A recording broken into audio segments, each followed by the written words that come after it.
The current TV deal is washing the face of two clubs. Yep. So commercially, the New Zealand TV revenue sold in New Zealand would fund the grant to two clubs. So at the moment, actually, there's a significant amount of money coming out of New Zealand TV rights going back to the Australian clubs. And that's before we even talk about the fact that the Warriors rate really well in TV in Australia because of the expat New Zealand community here, right? So to me, commercially, a second New Zealand team already stacks up on broadcasting rights, and that's 34 mil with one team. I think there's probably less relevance to state of origin than there was when it first started. I think it's still a very important part of the game in Australia, and obviously it creates a lot of revenue. Broadcasters are interested, and we should continue to promote it that way as long as it's not at the expense of international rugby league. We know that the game is struggling in England. It is hand to mouth. It is impoverished. The Sky TV deal is worth around £20 million per annum now, which is the lowest it's been in many, many years.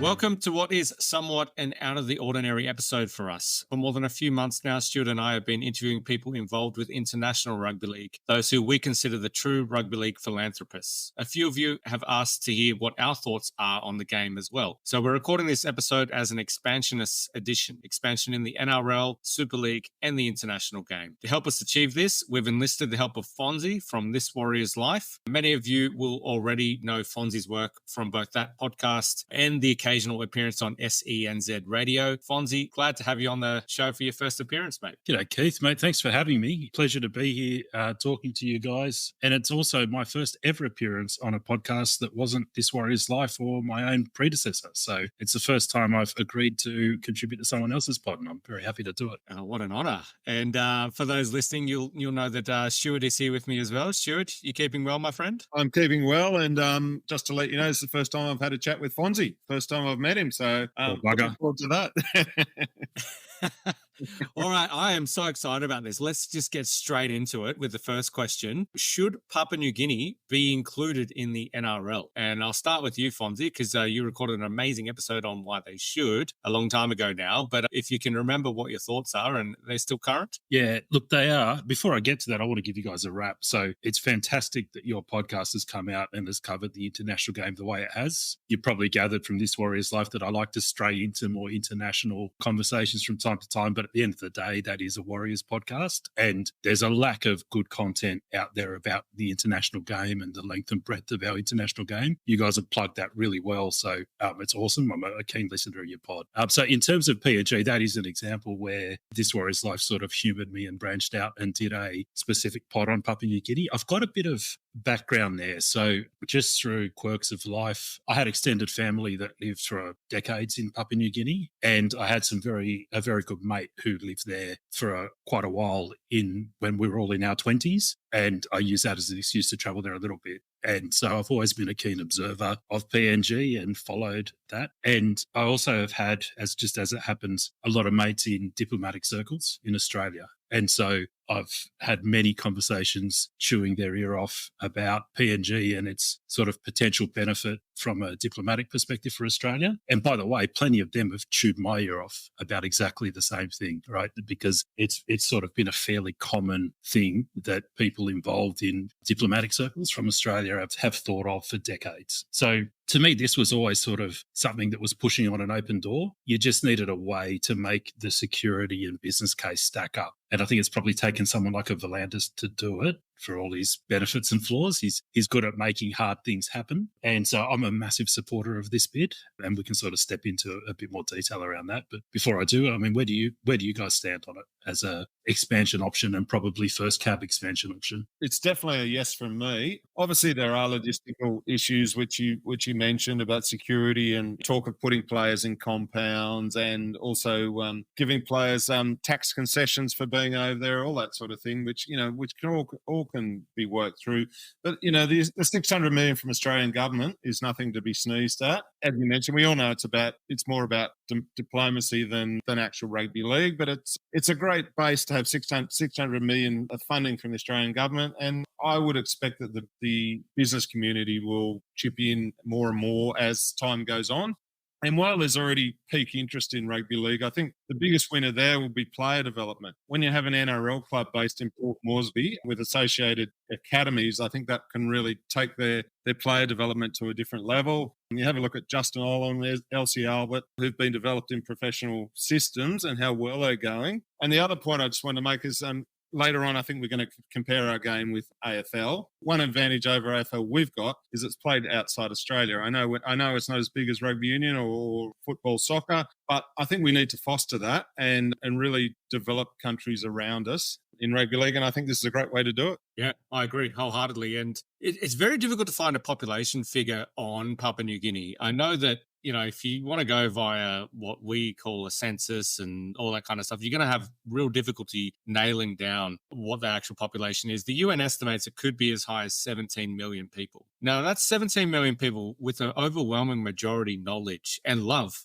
of rugby league as well. For Papua New Guinea, the benefits are really obvious in my mind. It will draw a hell of a lot closer to Australia than what they already are in our psyche, I think. I think the tourism dollars will generate a lot of money around Port Moresby Harbour, which is a naturally beautiful place as well. It's an incredibly diverse country, speaks almost more languages than anywhere else on the planet in terms of the registered ones. It's a bird watcher's phenomenon. In the research for this show, it is a bird watcher's wet dream. I'm personally not a bird watcher, but if any listeners are, then I can imagine they want to end up at an NRL game in Papua New Guinea. I will say I would love to see them redevelop their stadium. For me, it needs shelter on at least the grandstands, if not ideally a roof. It needs to be a bigger capacity than 15,000.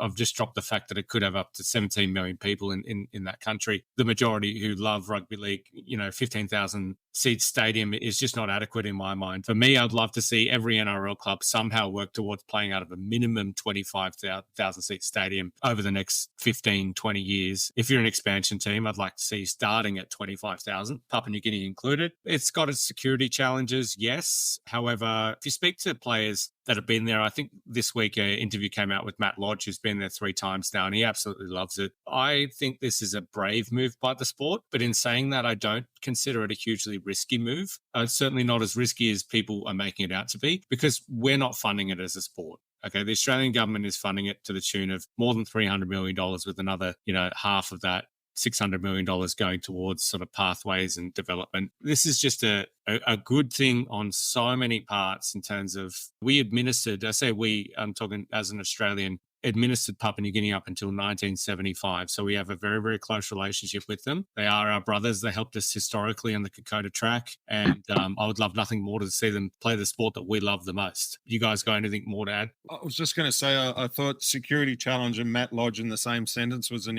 interesting one.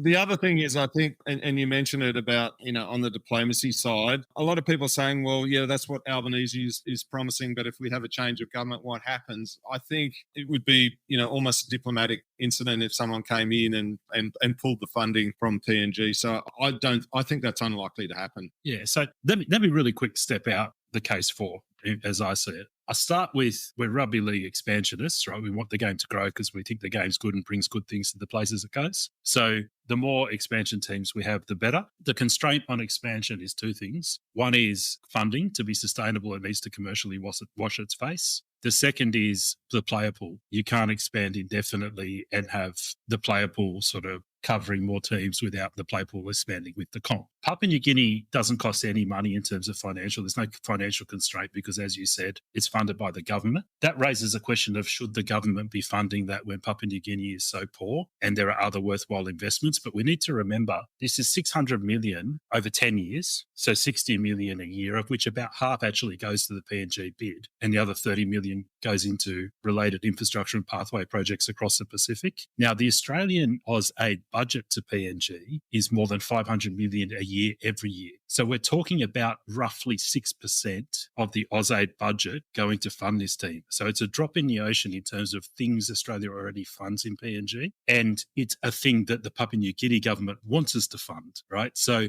essentially the PNG government has said, can you divert about 6% of your funding annually to this? Because we'd like you to. So to me, that's not a controversial thing. It's also bipartisan. So a Liberal government is unlikely to have a different view on the threat posed by China and regional regional powers in the Pacific. And like I said, there's not big money in the scheme of the aid we give to PNG. So I think the funding is secure, sustainable and locked in. Then on the player pool side, as you said, Keith, could be 17 mil. I think the best estimate is probably 11 million people in Papua New Guinea. It's a third world country, so the sort of rugby league infrastructure, let's say, is poor on the ground. And so 11 million in PNG is not the same as 11 million in Australia or some other place. But it is a massive potential pipeline in terms of the player pool. And I think that actually enables future expansion into places like Perth or Adelaide or, New Zealand, not so much because it's got its own players, but because the government is going to fund us turning on a pipeline that could pump at least as many players into the NRL as New Zealand presently does, it actually enables future expansion. So I think it's a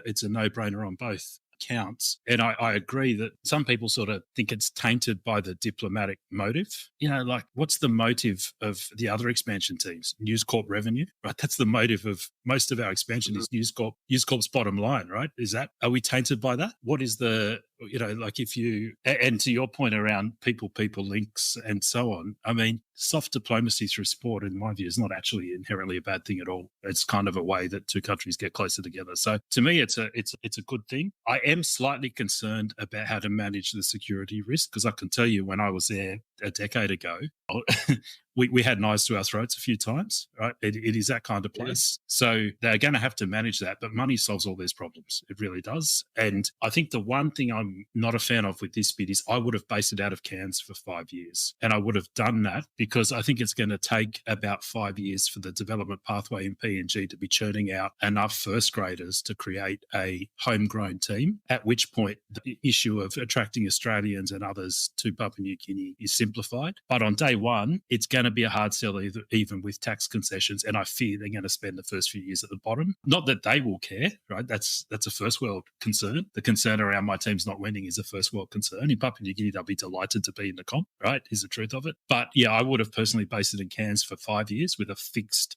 hard date to move to Moresby at the end of that. I think that's the one thing they might have got wrong in the way they're implementing it. Yeah, I acknowledge that point and it makes a lot of sense. I probably, for the first time this episode, we diverge a little bit in our opinion because I love that it's in Papua New Guinea, in Port Moresby, and I'd love to see them even play games out of Goroka and even Bougainville, even though it's going to separate in 2027.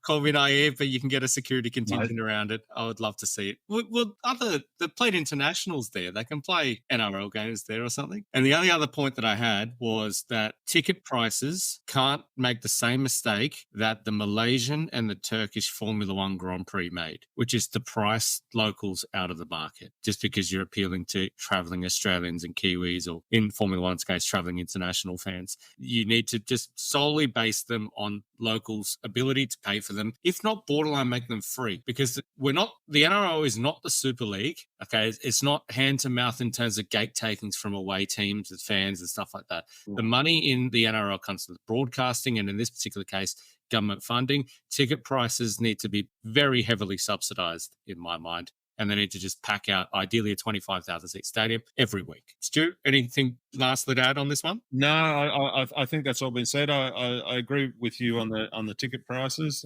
Yeah, I mean, I just think it should happen. I mean, everything's in place for it to happen. Other things that logistics, as I say, that need to be sorted through, but I think that can be sorted through. Fonzie, good for the next question. Let's go. Similar question, actually, or overlapping question, so to speak. So where would you guys place the 18th, 19th and 20th NRL team, both from a realistic point of view, as in like who's actually in the running, but also the second part of the question, if you didn't have to consider the financial factor in any of this or the sort of initial followings? This time I'll start with you, Stu. Where would you place your three teams? Okay, so first one, Perth is a no-brainer, and I think Perth should have happened a number of years ago, to be honest. It's got the population, it's got the interest, it just needs the right bid and business model. And we've seen Philandus reject the previous bid, but I mean, I think that's, it's something that's going to happen, and I think it should happen. I mean, even with Super League, when we had the Perth team, it made sense. So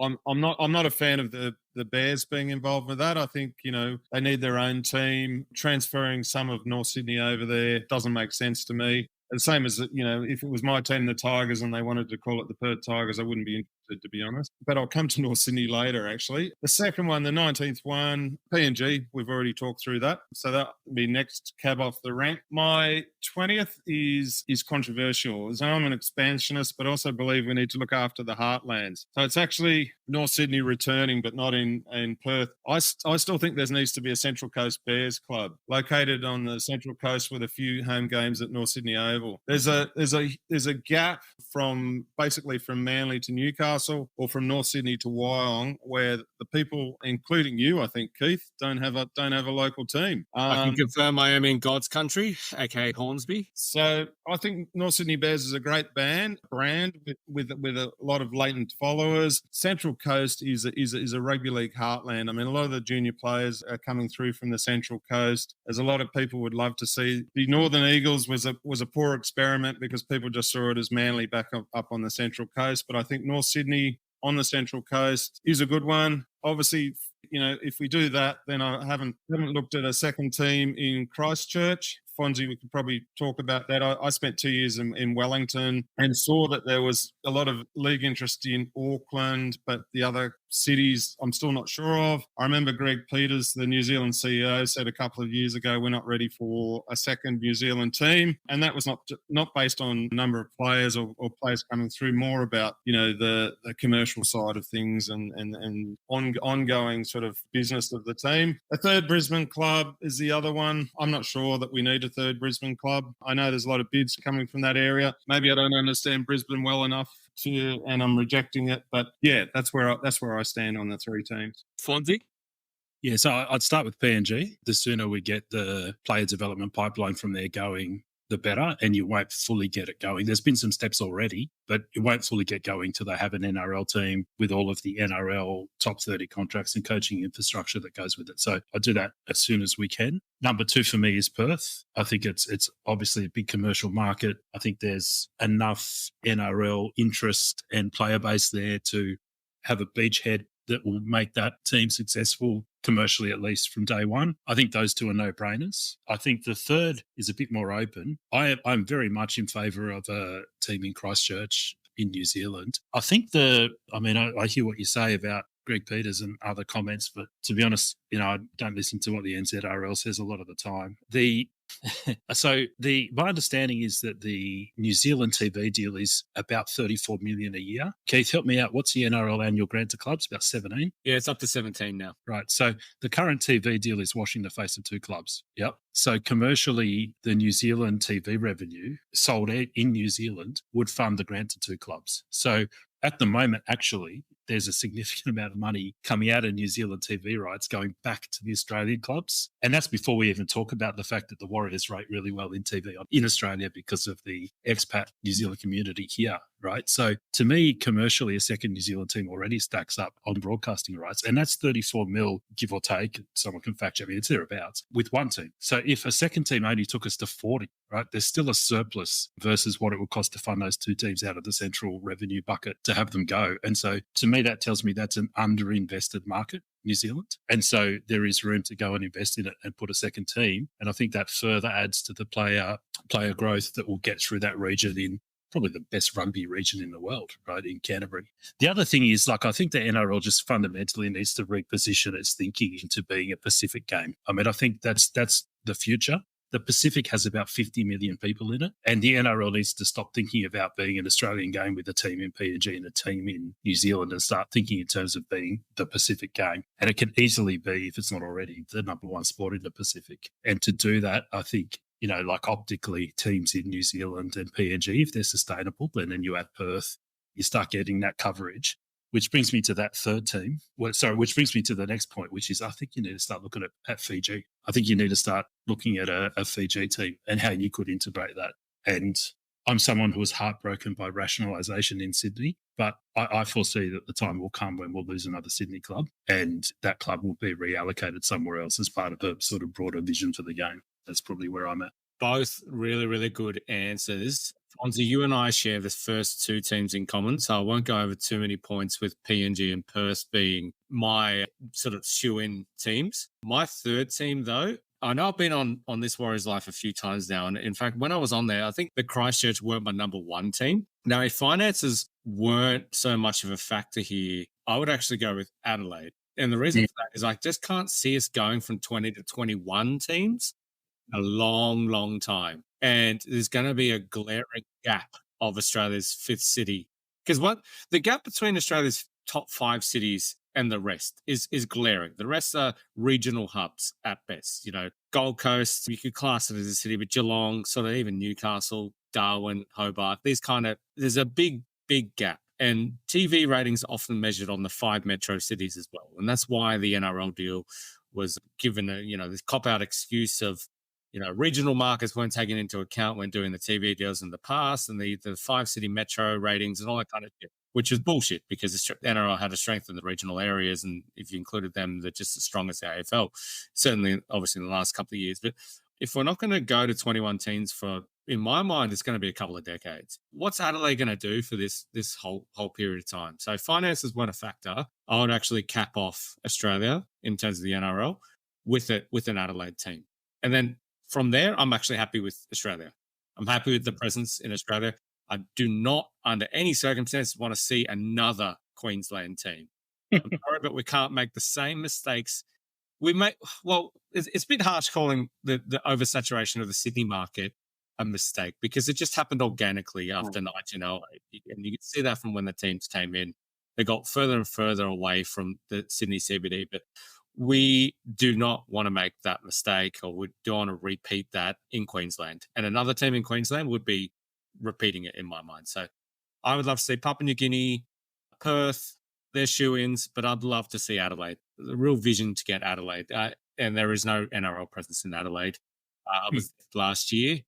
I found the NRL on in the casino, but that is the only place I found it. And I think it was a Warriors game in the afternoon. And tell you what, I felt like I was in a dingy TAB, NRL and casino. All right. Anything further to add to this, guys? I love the Fiji and the Central Coast. I didn't expect those answers. One thing to add, when you're looking at something like Fiji, people will say, well, hang on, that's a bit fanciful. Where's the corporate support on that? Where's the money coming from? So it's got a population of about 1 million, I think, Fiji. But in addition, there's something like 120,000 Fijian expats living in Australia and New Zealand, right? So that's a population base that's there. To give you an example, I think Penrith LGA has 260,000 people. So you don't need a massive number if you've got the right sort of demographic and right culture in the place. And the other thing about Fiji is it would be at least partly funded by Ausgov in the same way as PNG. So I just think we have to start looking a bit with sort of a broader view in terms of what are the requirements for a professional footy team from both a money and a player perspective and a demographic perspective. Because I think the Pacific's a bit of a strange place. It's a very diverse place. And, having the model that you got to have 1 million first world Australians who, want to go and watch and play the game, that's not quite how it's going to be, I think, going forward. Well, I actually just looked up some of the populations just to provide a bit more context to this discussion. Christchurch has a population of, according to Google, 383,000 people. That's not a lot. Now, if we want to class them as a whole of South Island team, that rises to 1.12 million. So 1.1 million. Mm-hmm. Population of Adelaide in one city is 1.42 million people. Yeah. So it's a pretty big one to miss out if we're assuming expansion isn't going to happen for a long, long time. Now, something else I just want to Google. Can I just make a point on that population category? So Christchurch, they may not be rugby league fans, but they're rugby fans. Yeah. Adelaide, you're going to have to convert a lot of, there might be a big population, but they died in the wool, Adelaide Crows and Adelaide and Port Power or whatever they're called. Who are they? Fans. Christchurch is pushing on an open door. Yeah. And Adelaide's pushing on a closed door locked with a double barrel padlock is what it is. But eventually we need to get there. Yeah, I agree with that. I agree with that. Like, if you're really thinking out 50 years, yep. But if we're looking within 20, I don't see it in Adelaide. My last population that I'm going to throw at you guys is Macarthur with half a team, 310,000. Yeah, so underserviced. Same as Christchurch, almost. All right, next question is somewhat of a rhetorical one because I believe that we all think we are. Are we in the golden age of the NRL? And more importantly, the question, Are we the biggest sport in Australia, or does this tag still belong to the AFL, or is it too hard to split? What are your thoughts on this? Start with you, Fonz. Jeez. Do I have to take my blinkers off for this one? Yes. So no, I don't think it's a golden era. I think having been just old enough to have been consciously living through the sort of 89 to 94 period, I think that was the golden era. I think we're now getting close to where that was, but we cannot undo the damage that occurred in the 30 years in between when other codes relatively pulled away from us, right? So we are now at a point where our rate of change is as good as it has ever been, but we're still coming from 30 years behind. And so, because I can tell you, in 1994, before Super League, there was no question that rugby league was the number one sport in Australia. No question, right? It was dominant in Sydney in the way that AFL is now dominant in Melbourne, and it was making inroads nationally. And the commercial weight of the major broadcasters and the major companies and so on was in behind rugby league and not in behind AFL in the same way. And so that was the time when, relative to other codes in Australia, we were at our strongest, I think. Since that time, this is the strongest we've been, and we're stronger now in some ways than we were in 94. It's just that relative to the other codes, they didn't piss 20 years up the wall, frankly, while we did. And so I don't think we are in the golden era, but I think we're moving into one. And I think to move into one, we need to reframe ourselves and start thinking about us being the game of the Pacific, while AFL can be the game of the South, and, Union can do whatever the hell it likes. And so to the second, what was the second part of your question? Are we bigger than AFL? I don't believe we are. I think we beat them in TV ratings. They beat us comprehensively in crowds. And until we beat them in TV revenue, I don't think we've got an argument, right? So their cost base is higher because they have more players and other things and so on. But realistically, we have not yet converted the higher audience numbers into TV revenue, which tells you something. And until we do that, I don't think we can lay claim to be the number one sport in Australia. But for Super League, we absolutely would be. We'd be streets ahead of them. But that's the way history goes.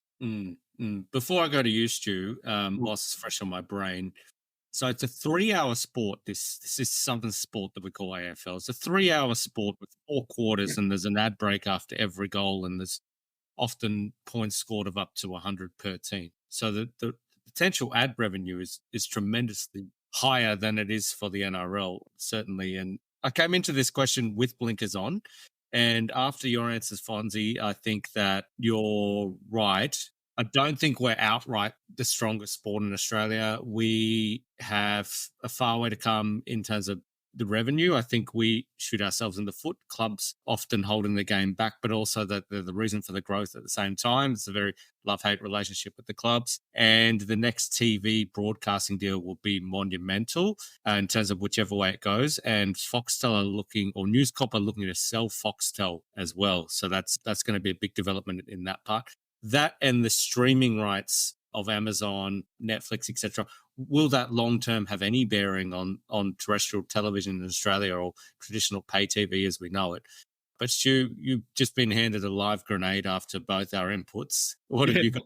Look, firstly, Fonzie, I just want to there's one point I want to disagree with because it sort of shapes my answer about our comparison to AFL, but it's more about rugby union. You said the other sports haven't pissed the last 20 years up the wall. I would say Rugby Australia has done a really good job of ruining the game in this country. New Zealand very separate, but Australia, I mean, Super League is suddenly given them a bit of hope and media coverage, but in the last whatever years, we've seen nothing from them. But anyway, I don't want to talk about rugby union all day. But no, I should clarify my answer. I don't consider rugby union a sport, so I didn't. That covers that.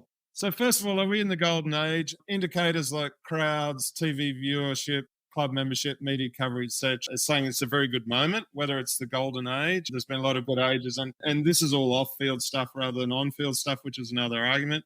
I still think the NRL is still a very domestic game. I know, we've got some reach in New Zealand, PNG, and England to a lesser extent. The hype about US and Vegas is just that hype, and we can. I'll talk about that later about America, but Is it the biggest sport in Australia? Well, as we've said, it depends how you measure it. TV viewership, I think we might be just slightly ahead. Yep. Although, as mentioned, the AFL have got a more lucrative broadcast deal. AFL is way ahead on attendance at games, membership, and media coverage. I mean, they get coverage in Sydney. That's Rugby League does not get the same coverage in Melbourne, Adelaide, and Perth as AFL gets in Sydney. However, look, I don't know how much it matters because I think it's possible for both coasts to thrive well. And this is my point where Rugby League has benefited is really been through the failure of Rugby Australia to have little penetration apart from the odd All Blacks test and apparently a Lions tour coming next year. But, that is, I reckon, is where Rugby League's really picked up from the people who are prepared to, that aren't the crusty private school rugby sort of rusted on rugby people have come over to Rugby League. So, yeah, I think in summary, it's doing very well. I don't think it needs to beat AFL, but I think we need to think, as Fonzie's talked about, more outside of Australia as well. And one thing I want to say, I don't think we're ahead in terms of the car that's the furthest down the road, but we're the car that's moving the fastest at the moment out of the codes, right? And so if that continues, we will eventually overtake all the others. We'll overtake AFL. We're accelerating faster than any of the others are at the moment in terms of growth. Yeah, great input. And I thought I'd throw that question in there to get some juicy quotes and see how balanced of an opinion you guys provide. What I will say, and this can't be measured. AFL seem to have more evangelical fans. Yep, it seems to be a more of a cult following, whereas for ages there, up until basically Peter V'landys. Peter V'landys has been a godsend for the sport. But prior to him coming in, it'd be hard whenever you walk into a new job and they're like, oh, yeah, we have a work tipping comp. Even though you're in Sydney, you just wouldn't be surprised if that wasn't an NRL tipping comp. There's NRL tipping comps across most works that I know, most employers. But there's two reasons for that, Keith, and they're pretty straightforward. One is that the league union divide on the East Coast has always fractured the cohesion of institutions around any code. So within a work, it's quite an antagonistic divide, or it has been historically, right? So it would happen to me. I work in a white collar job. Happened to me, I go into a workplace and, let's do a league tipping comp. And the union boys were like, I don't want to do that. The league sucks, man, right? And vice versa, right? So whereas AFL's just had complete cohesion, all stratas of society, which sort of coalesced around that. The second thing is Super League. So the bond and the kind of childlike wonder that people have with sport, right, for many, many fans got broken because of Super League. It disrupted at a really subconscious level. Plenty of people who are still footy fans, right, their level of connection with the game was reduced because of Super League. And then you've got people who actually stopped following the game because of Super League. And we don't fully appreciate the extent of that. So I'm only a New Zealand Warriors fan because of Super League. That's the truth of it. You're without a team, and have then become a New Zealand Warriors fan because of Super League. And there are many people who went from being rusted on hardcore rugby league fans to, man, this is all a whole bunch of corporate bullshit going on with this. Like, yeah, I don't, and you break the habit and you break the childlike wonder that comes from you being a 5-year-old loving the game, your dad, or your family talking to you about the game. You break that, right, for a few years and you can't recreate it, and we kind of lost a generation there is the truth of it. They're the two reasons why there's that evangelical support. But I tell you, in 1990, what was the Bulldogs grand? 88, the Bulldogs Tigers grand final. Yeah. I was there.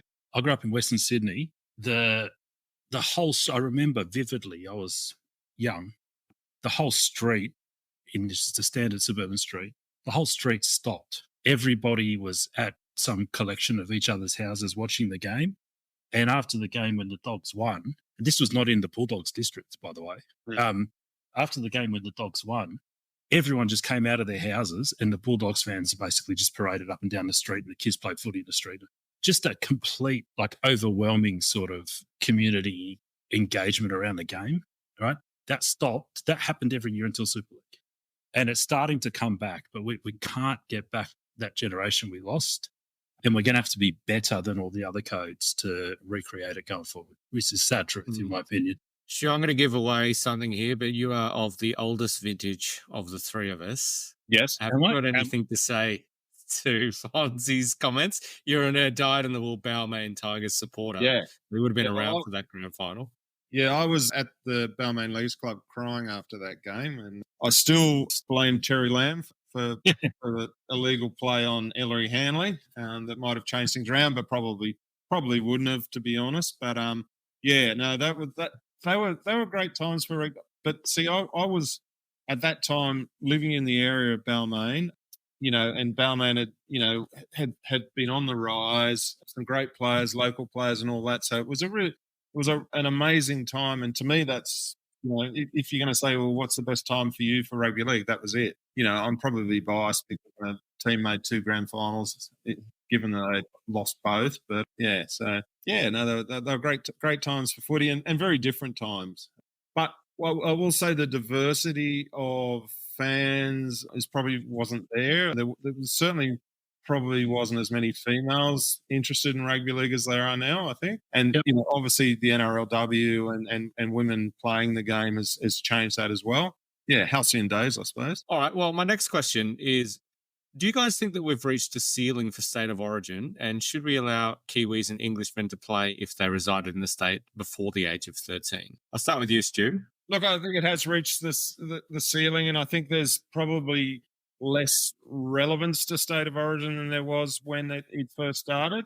I think it's still a very important part of the game in Australia, and obviously creates a lot of revenue. Broadcasters are interested, and we should continue to promote it that way, as long as it's not at the expense of international rugby league. The women's origin is an area which is really sort of growing at the moment, and a lot more people are taking interest in that, so that's great. You asked a question about Kiwis and English before the age of 13 is a great age. Does that make Herbie Farnworth eligible for Queensland? I think he came when he was about 17, but certainly... Yeah, ineligible. Victor Radley could play for New South Wales. To me, state of origin was originally billed as the best of best, and I don't see it. It's not that now. It's not the best of the best. There's a lot of players, a lot of Polynesian, Kiwi players, and said that that could put the hand up to be the best. So yes, we should continue it, but it's not the major.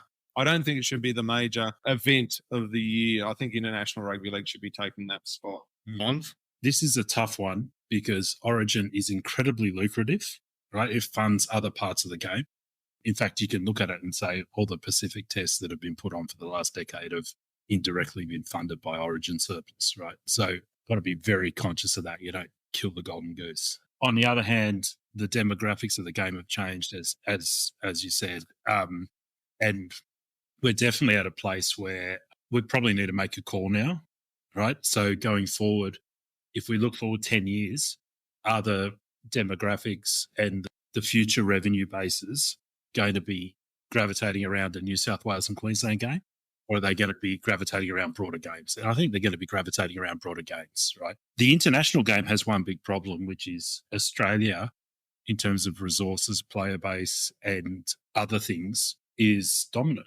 It has advantages, and a Tonga and New Zealand can from time to time come up and challenge them. But let's be real, the odds are stacked. It's a David versus Goliath when these teams do well. I think the separation of our rep calendar into an origin period for Australians and a Pacific origin or a Pacific series for players that are not eligible or that are dual eligible, and I'll get to that in a sec, is the right mix going forward. So if you think about, for example, if you said there was a 3-4 week rep window where you could play 3 origin games, but you could also have a series involving New Zealand, Tonga, Samoa, Fiji, and Papua New Guinea, and maybe the Cook Islands, and you could do them in parallel, I think that's the right rep model moving forward, because it does 2 things. It creates a hyper-competitive Pacific series with Australia not in it, and it also enables Origin to keep going and be lucrative and successful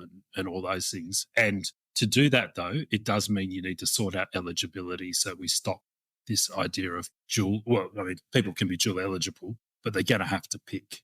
And if you want to make people pick based on where their passion lies, you have to spread the revenue from all of those fixtures across all of those nations and states. So in other words, Origin and the Pacific Series, all of the money earned from any of that would have to go into a pot, and all players in all nations or states would have to be paid equally.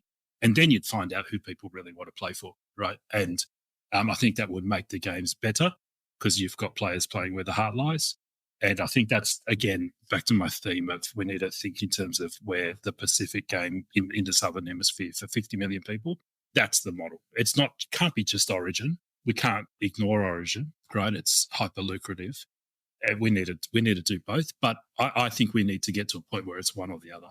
I don't like, and I don't think it's sustainable to have players playing for Queensland and New South Wales and then Samoa. Because, at some point, the rep calendar is going to make that conflict a problem. And I think we need to start thinking about that now. Yeah, we definitely need a shorter season, 20 teams, 20 rounds. That'll be perfect. Comment to one of your comments, Stu. I worry that I love women's state of origin and how much it's booming. We've got sellout crowds. The ratings are around 1 million on Channel 9. That's phenomenal. I don't want to take anything away from that if possible. But I do worry that we're making the same mistake and the Kiwis are going to get left behind again in the women's game this time. The Warriors, I think they come back next year in terms of the NRLW. In the meantime, the years that they've been out, they're only one team of 10 or 12 teams. And we're just going to see the Australian team through New South Wales and Queensland get stronger and stronger and stronger until we have the same dominance that we've seen with the men's international game towards Australia. I don't know how to balance it, but it is a concern that I've had for a long, long time now. And my other comment is, right now, this is an inconsequential consideration unless you fall into this gap. But if we do our job right as a game and we start to develop genuine West Australia kids, and there's 4,000 registered juniors there in Western Australia, and they aren't from a diaspora such as the Pacific Islands, and they can only play for Australia, or at least their country of heritage doesn't have an active playing nation. Is there a cohort of players that can't play Origin? They're not going to be chosen for the Australian team because they're not able to prove themselves on the Origin stage. And how does the growth of Australian team outside of New South Wales and Queensland, so probably just Perth in this case, or no, is that a factor at all? It's Perth versus Vic. Simple. Well, AFL did have this problem. I'm sorry to bring up AFL again, but they had a state of origin, right? They realised it's not going to work if you grow in more than 2 states. So, one of my questions I was going to bring up, and it was about Victorians and Western Australians. Does it eventually give a reason for a third team to come into the contest? I don't see any of those 2 states getting close to challenging New South Wales and Queensland in our lifetime. Yeah, but I do see those 2 states standing up half decent teams to take on each other. So I think both Victoria and Western Australia could currently stand up a team of, 4 or 5 first graders and a dozen semi-pro players in a 17. And I think that's a game worth having. I think that's, a way for those states to develop in parallel. And the time will eventually come when they have 17 first graders against each other, especially with a Perth team in there. But to me, that's the obvious thing to do. Now, whether that's a tier 1 sort of commercial product that we fit into the rep calendar in a serious way, or whether it's just a curtain raiser to another game, or how we build, that's a different question. But to me, that's the obvious thing. If you look at player base, you look at current NRL talent, and you look at trajectory, that's to me an obvious competition that should start now. Yeah, I think they have in the past had, I think they called them affiliate states or something like that. So right. You had Victoria, Western Australia. I think there might have been a Northern Territory team as well. They played each other, but as you said, pretty low key certainly low key compared to Origins. But yeah, look, I think there's an option and something that we should think about.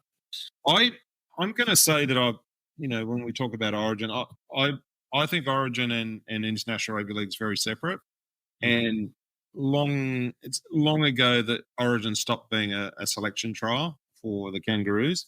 I also think, I think, even though the Kangaroos won the Pacific Championships, I think they're generally on a downward trajectory, basically because of the players they've now got available, not being able to use, a lot of Polynesian players are going to, and, there's talk of more and more choosing to go with, Samoa, Tonga, New Zealand, whatever, and not choosing for Australia. I'm probably, and I've heard you say this before, Keith, and a lot of international rugby league people say this, that they hope the Kangaroos are going to lose. I'm not in that camp. I love to see Australia win, no matter what. And to me, it's like saying to a Penrith fan, "Oh, don't you want your team to, keep winning grand finals?" Well, of course they do. They won 5 in a row. And I think it's up to the other countries to reach the same standard and work out how they're going to do it. Yeah, whether it be England. England's not that far off Australia. New Zealand's not that far off Australia. Tonga's not that far off Australia. Samoa, if they get Tino Fa'asasumala Awe, Payne Haas, and who am I missing? There's a Nelson Asava Solomona. Yeah. They didn't have a great England tour, but, but they've certainly got the potential there. But imagine this. You've got Origin, and in parallel, you got that Pacific Series. Yeah. And at the end of that, based on the Origin, you pick an Australian team that plays a winner of that Pacific Series in a one-off. It'd be, and so the island team, New Zealand or island team, has had continuity of the squad through a month. The Origin team's picked straight out Origin, put together Australian team. I reckon, there's a natural kind of progression through that. I think that'd be a fantastic 4-5 week calendar. And I do think at the moment, I accept that all those countries have got a lot closer to Australia accepting them, which I think it's fallen further back. But it'll be interesting, next year. But again, if you look at the big picture structural demographics, they're just not going to permit, like the diasporas from the Pacific are not going to accelerate, right? So in other words, we're not going to get the wave of migration from Pacific countries to Australia that has caused that's not going to continue because there's just not enough people left on the islands, right? So unless we extend the grandparent rule to a great-grandparent rule and so on, eventually we're going to struggle with that. There's just not the structural equivalences that enable you to do that. So in my view, we should accept that. We should split Australia into the states. We should have this sort of separate Pacific tournament and then give the winner a chance to knock off Australia in a David versus Goliath one-off. And because where it gets boring, right, let's be honest, it gets boring when Australia's in the tournament and they just lap people for 6 weeks and then we finally get some real games in the last fortnight. You know what I mean? That's why I like that structure because it takes Australia out of that bit. Meanwhile, they have their own domestic, highly lucrative rep scene. And then we get to the end, the business end, and someone who's got it going on, imagine Samoa has just beaten Tonga, New Zealand, Papua New Guinea, has spent 4 weeks in camp, and then Australia comes. I reckon, anyway, that's my sort of personal sort of preference around how I would do it. Yeah, well said. We're sticking to the sort of domestic theme here, but let's jump to the English or the European Super League. Always baffled me what the E stood for. Stuart, can you enlighten me? Is it England or European Super League? I think it's European Super League, yeah.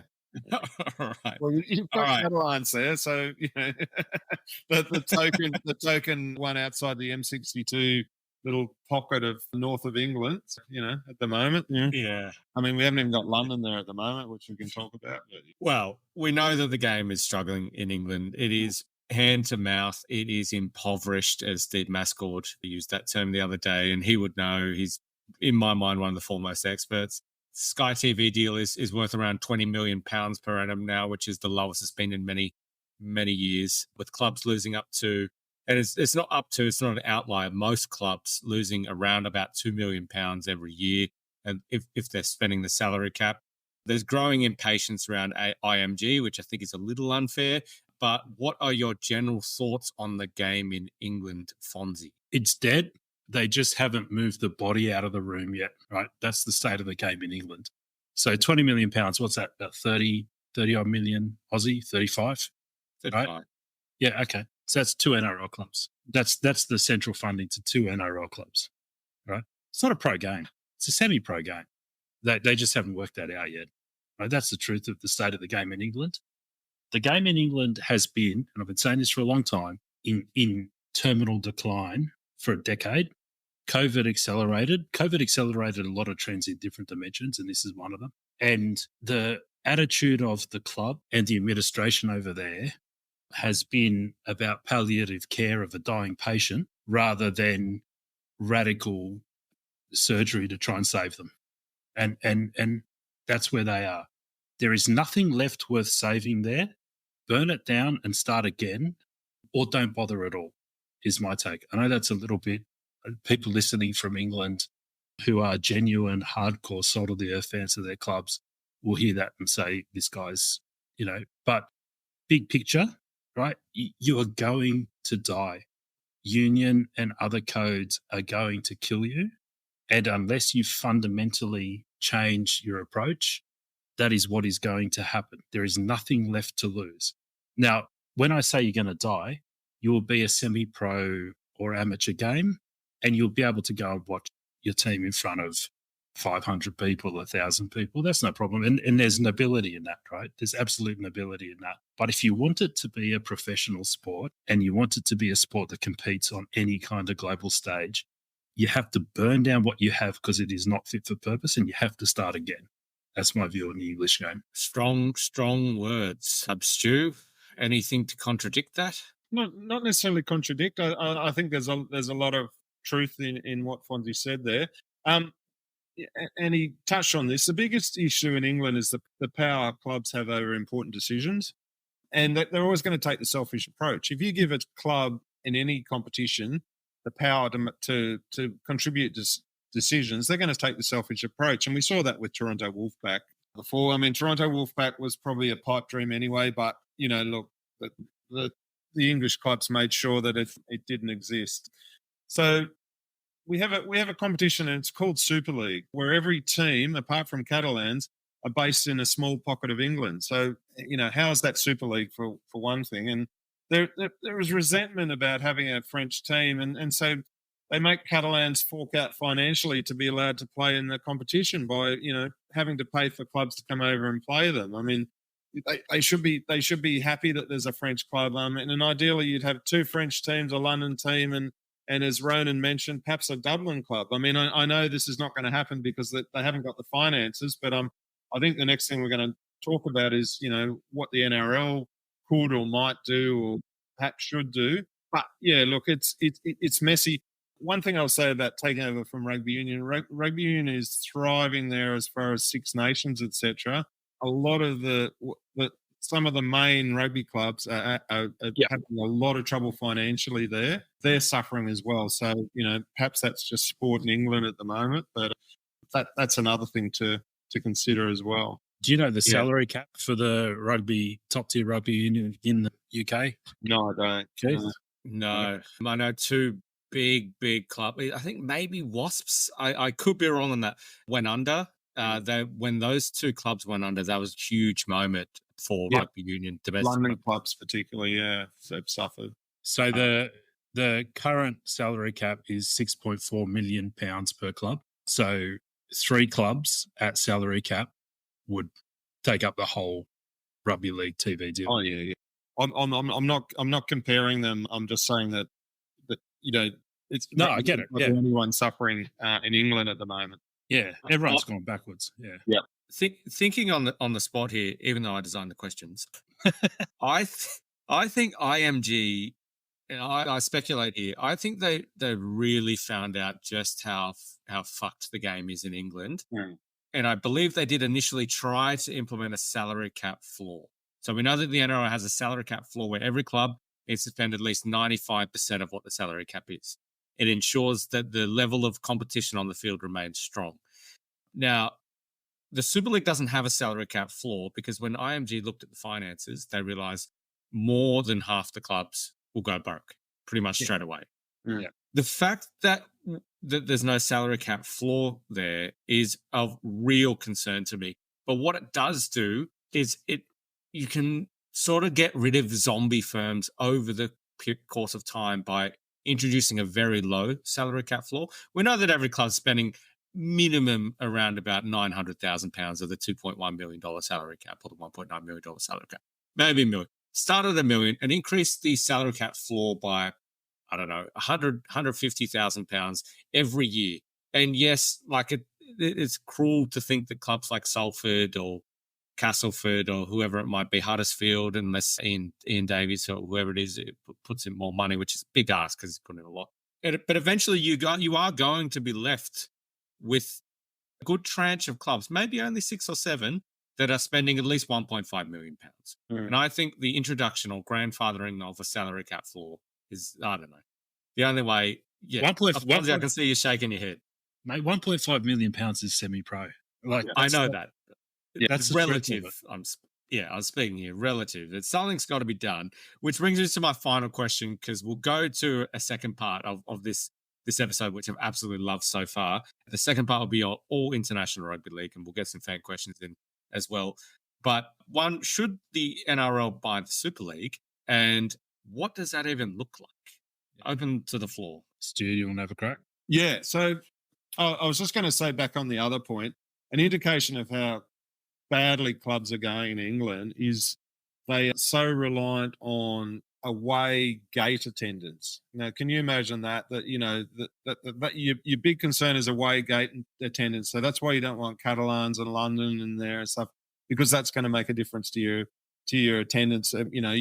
You want, if you're Hull KR, you want to be playing Hull FC or Wakefield or something because it's close by and people will turn up. Now, if that's what you're relying on, that's not a Super League, is it? But NRL, 5 years ago, would definitely have said no. But if it means the game survives and, eventually maybe thrives in the Northern Hemisphere, then yes. Although, I mean, we always talk about the NRL doing stuff. The NRL runs basically what is a domestic competition. So they're not a governing body of anyone else but Australian, rugby league, or, the National Rugby League, which has gone to New Zealand, may go to PNG, etc. So it's not their mission to do this. So they would have to step in. They'd have to have a good reason to step in. And I don't think V'landys does anything out of charity. He'd have to find a reason to do it. But I think if they did take over Super League, they would do exactly what Fonzie was talking about. They'd take the emotion out of it, revamp the competition, and focus on the strongest clubs only. So your Wiggins, St Helens, etc., teams like that, and just cut the weaker teams. They might look strategically at a London club and put extra resources and a different approach to building the game there. You would think French clubs would be encouraged, which would also have a knock-on effect for the French national team if we've got more French players playing at that level, and they don't just bring in all Australians and English people. But I think they would do what Fonzie said and totally burn it down and start again. I think if it was the NRL, because I can't see the NRL just going, oh yeah, we'll just keep forking money into clubs all hanging around the M62.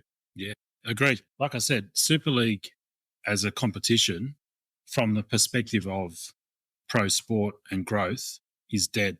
No one wants to buy a dead asset, right? What would happen in the corporate world here is that would be allowed to go insolvent, and then a few good assets within that group would be stripped and applied into the rebirth of a new thing, right? And so that's what needs to happen here. There are some clubs, not many, who would be assets that you would strip from that, and some brands, right, and some goodwill. But no, you wouldn't buy Super League. You would establish a competition over the top of it, and you would go and buy some of the assets from the existing Super League to bring up into that competition. And I think there would be there might be an option there. Now, to make that work, though, there's a whole constitutional issue which you raised around, well, the ARLC is not in its constitution to run the game in England, right? So there's that, but let's put that to one side. There's a significant Australian expat population in London, and I think given how low the Super League salary cap is and so on, I actually think there's a business case for the NRL to buy a London franchise for $1, which is all it's worth right now, stand it up and use it to cross-sell NRL rights into London to that expat population, because you don't even need like $5 million, right? The annual revenue of the NRL is what, like something in the order 650, 620. Right? It's chicken feed for them. So $5 million, if you got most of that back cross-selling TV rights into London, And then that lets you exert influence over what happens to Super League going forward, because you're one of the owners of a club and you can withhold international fixtures. I'm just saying, right? So you want Southern Hemisphere teams to tour, do you? Yeah, okay. So let's have some change at the governance level. So if I were at the NRL, I would establish or buy a London firm for $1. I would back myself to cross-sell Southern Hemisphere TV rights into the UK off the back of that. That would be the sponsor. The sponsor would be Watch NRL, right, of that team, because it's chicken feed, it's small beer. And I would use that to start exerting influence on the Super League to stop causing them to kill themselves. That's what I would do. Yeah, I love the input from both you guys there. It's spot on in my mind. I guess from my point of view, what I would add, actually just lastly on that London idea, is the Super League do have marquee players allowance. It's either 2 or 3. Remember back when Marwan Kukash was running Salford, he was pushing for a 3rd. I don't know if they got there or not, but I'll tell you what, if the NRL could own London, they wouldn't have any issues getting those marquee player salary capped exempt stars in that, although you'd want to not detract from the quality of competition that NRL currently is. So this is not sort of the way that I would sort of go about it. But Steve Mascott is convinced that the NRL will have a lot more to do with the Super League, but they will just basically ignore the RFL. Largely, they would just go to the top 5, maybe 6 clubs, basically your A-graded IMG ratings. Sort of the overtures that Steve has made is that the clubs are actually open to that. The Leeds Rhinos, the Wiggins, the St Helens, obviously the Catalans have got to be all for that, surely. Hull KR are an interesting one because they've come from nowhere since the IMG came around. To use a Warriors analogy, Fonzie, they're almost like Josh Curran was under Nathan Brown. Nathan Brown wasn't popular. IMG aren't popular, but for some reason, Josh Curran came good under Nathan Brown. Hull KR are doing the same thing under IMG. Mate, the fact that we're talking about having 2 teams in Hull just says everything you need to know. Yeah. So again, no disrespect to Hull. Hull's a great rugby league city.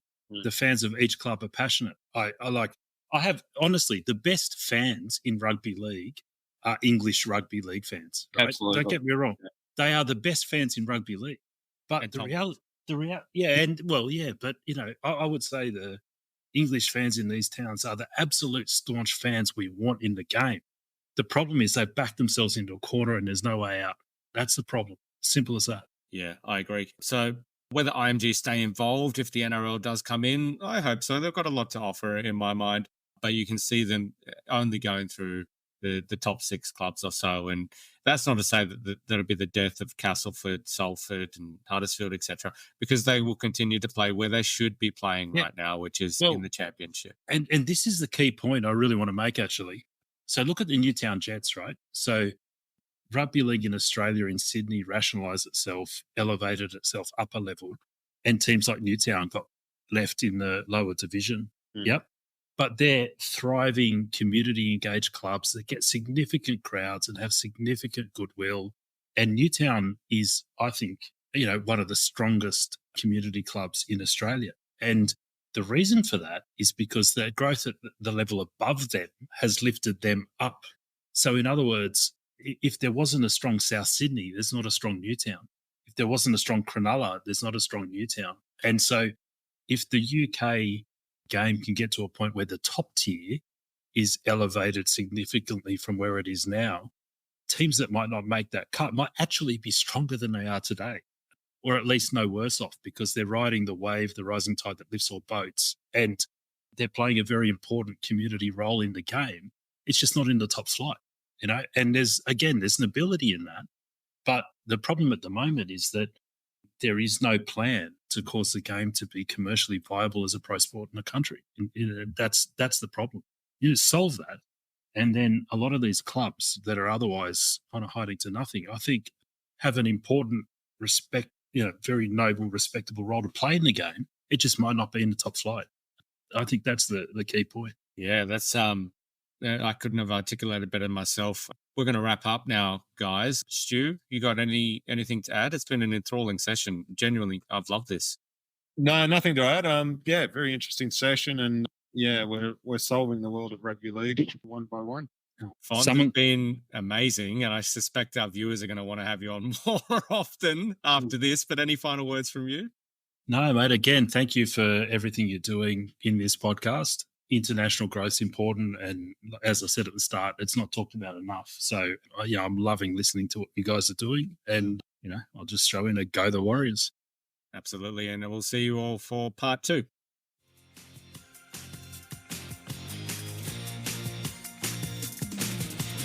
Thanks for listening to Everything Rugby League. If you like this episode, give the show a follow and leave a review.